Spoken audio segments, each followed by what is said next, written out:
सियान गॉड की स्टोरी के लास्ट पार्ट में सियान गॉड ने गोस्ट यूनिवर्स के अंदर गोकू को एंड यूनिवर्स 7 के अंदर वेजिटा को कम्प्लीटली डिफीट कर दिया था।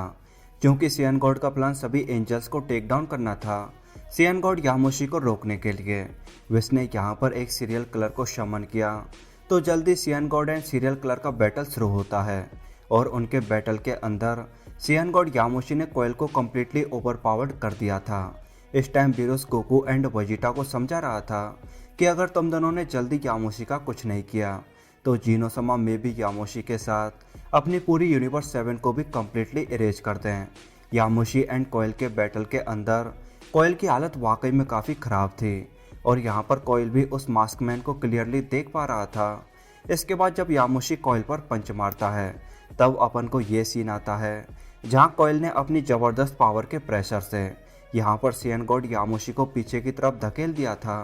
इस टाइम तक कोयल एक्चुअली में पावर अप करके यहाँ पर एक डार्क इवल में ट्रांसफॉर्म हो चुका था और यहाँ विश गोकू एंड वेजिटा को लेकर एक्चुअली में बैटल फील्ड पर आ चुका था। इस टाइम इवन गोकू भी कोयल की पावर से वाकई में काफ़ी इम्प्रेस था कि तभी कोयल अचानक से गोकू के आगे अपेयर होता है और गोकू को बताता है कि तुम्हारे साथ मेरा एक अनफिनिश्ड बिजनेस है। मैं तुम्हें बैटल के अंदर फेस करने का वाकई में काफ़ी टाइम से वेट कर रहा हूँ, बट जैसा कि ये सही टाइम नहीं है, यामोशी ऑलरेडी होश में आ रहा है, तो तुम पहले उसे डिफीट करो। तुम्हें हर हाल में इस बैटल को जीतना होगा क्योंकि तभी हम दोनों बैटल कर पाएंगे। ये कहते हुए कोयल वहाँ से चला जाता है क्योंकि कोयल के बातों से एक पॉइंट बिल्कुल क्लियर था कि कोयल ऑलरेडी गोकू को जानता है। तो जब गोकू इस बारे में विश से पूछता है तब विश क्लियर करता है कि ये वाकई में एक लॉन्ग स्टोरी है, बट हमें अभी कोयल को छोड़कर एक्चुअली में सियान गॉड यामोशी पर ध्यान देना चाहिए और वैसे भी हमारे पास केवल हाफ आवर बचा है, तो तुम्हें यामोशी से बैटल शुरू करना चाहिए। ये कहते हुए विश भी वहाँ से चला जाता है। देन गोकू एंड वेजिटा की थोड़ी डिबेट के बाद गोकू पहले बैटल करने का डिसीजन लेता है। यहाँ गोकू अगेन यामोशी को समझाने की कोशिश करता है कि तुम अपने प्लान पर गिव अप कर दो, एंजल्स कोई इवल नहीं है, तुम चाहो तो हम इस अननेसेसरी बैटल को स्किप कर सकते हैं। बट यार जैसा कि यामोशी गिव अप करने को रेडी नहीं था तो वो यहाँ पर गोकू को क्लियर करता है कि अगर तुम मुझे वाकई में रोकना चाहते हो तो तुम्हें सिंपली मुझे मारना होगा। ये सुनते ही गोकू हल्का सा ध्यान लगाता है और यहाँ अपनी अल्ट्रा इंस्टेंट की पावर को अनलिश करता है। इस टाइम यामोशी क्लियरली फील कर पा रहा था कि लास्ट टाइम गोकू बैटल को लेकर इतना सीरियस नहीं था जितना अभी गोकू बैटल को लेकर सीरियस है। इवन गोकू की अल्ट्रा इंस्टेंट की पावर भी इस टाइम पहले के मुकाबले काफ़ी ज़्यादा थी।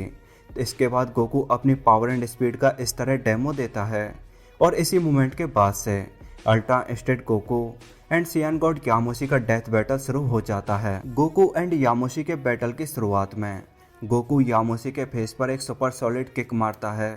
देन जल्दी यामोशी के जस्ट नीचे आकर यामोशी के फेस पर एक और पावरफुल अटैक करता है। गोकू इस टाइम बैटल को लेकर वाकई में काफ़ी सीरियस था।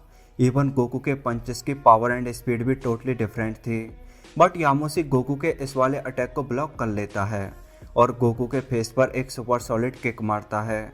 तो गोकू रिटर्न में यामोशी के फेस पर कुछ इस तरह एक और सॉलिड किक मारता है। गोकू एंड यामोशी का बैटल थोड़े टाइम तक ऐसे ही ऑनगोइंग रहता है, बट थोड़े टाइम के बाद यामोशी ने गोकू को ओवरपावर्ड करना शुरू कर दिया था। अब केवल यामोशी अटैक कर रहा था और गोकू अटैक्स को डॉज करना तो दूर, इवन अपने आप को ठीक ढंग से डिफेंड भी नहीं कर पा रहा था। गोकू एंड यामोशी का बैटल अब काफ़ी हद तक वन साइडेड था और यामोशी के नॉन स्टॉप अटैक्स ने यहाँ पर गोकू को कम्प्लीटली डाउन कर दिया था। इसके बाद वो मास्कमैन अचानक से अपियर होता है और यहाँ गोकू के एनर्जी को एब्जॉर्ब करना शुरू करता है। बट यार जैसा कि वेजिटा इसी मोमेंट का वेट कर रहा था तो वो अचानक से आकर मास्कमैन को सॉलिड किक मारता है। वेजिटा की एंट्री वाकई में टोटली एपिक थी और वेजिटा की सिंगल किक ने मास्कमैन को माउंटेन के अंदर सेट कर दिया था। मास्कमैन कुछ और कर पाता उससे पहले ही वेजिटा ने अपने एनर्जी बैरियर्स के जरिए मास्कमैन को माउंटेन के अंदर ट्रैप कर दिया था। इधर गोकू भी सुपर सैयन गॉड में ट्रांसफॉर्म होकर अपनी गॉड प्रेजेंट टेक्निक को यामोशी पर यूज करता है। गोकू की गॉड प्रेजेंट टेक्निक ने यामोशी की मूवमेंट्स को यहाँ पर कम्प्लीटली ब्लॉक कर दिया था। जैसा कि वेजिटा ने मास्कमैन को पकड़ लिया था और वेजिटा के अकॉर्डिंग इसी मास्कमैन ने बैटल के टाइम पर गोकू एंड वेजिटा की पावर्स को एब्जॉर्ब करके यामोसी के अंदर ट्रांसफ़र किया था। देन वेजिटा मास्कमैन की तरफ हाथ बढ़ाते हुए मास्कमैन के मास्क को उतार देता है। बट यार मास्क के पीछे वाले सीन को देखकर वेजिटा यहाँ पर टोटली शॉक्ड था। मास्कमैन के मास्क के पीछे एक्चुअली में कोई नहीं था। उस वॉरियर की बॉडी ऑटोमेटिकली डिसअपियर हो गई थी। इवन उसका वो मास्क भी वेजिटा के हाथों से गायब हो गया था।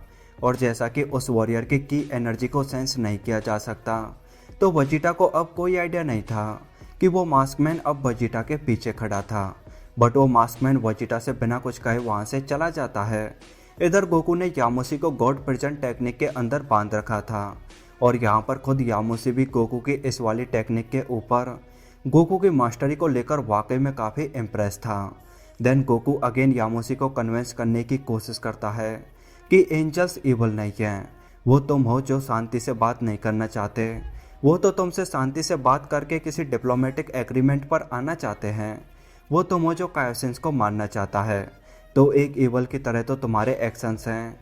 मुझे पता है कि तुम कोई इवल पर्सन नहीं हो, तुम चाहो तो ये बेवजह का डेथ बैटल अभी ओवर हो सकता है, बस तुम शांति से कोऑपरेट करने का प्रॉमिस करो। गोकू की लाइंस को सुनकर यामोसी क्लियर करता है कि मैं तुम्हारा बिना किसी डाउट के साथ देता, बट जिन सिचुएशंस को मैंने फेस किया है उसके बाद मैं अब गिव अप नहीं कर सकता।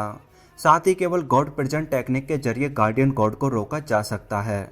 और फन फैक्ट यह है कि उस एंजल ने तुम्हें इसे भी सिखा रखा है, मतलब एंजल्स ने मुझे रोकने की ऑलरेडी प्री प्लानिंग की हुई थी।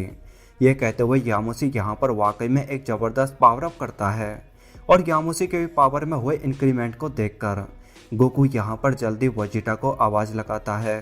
तो वेजिटा गोकू के पास आकर यामोसी को थोड़ी देर और होल्ड करने का आइडिया देता है ताकि वेजिटा यहाँ अपने फाइनल अटैक को प्रिपेयर कर सके। यामोसी इस टाइम गॉड प्रेजेंट टेक्निक के अगेंस्ट वाकई में काफ़ी स्ट्रगल कर रहा था और यामोसी की किलिंग इंस्टिंक्ट को फील करके गोकू एंड वेजिटा को पूरा यकीन हो गया था कि ये बंदा बिना किसी डाउट के प्योर इवल है। तो वेजिटा अपने फाइनल अटैक को कुछ इस तरह यामोसी की तरफ लॉन्च करता है।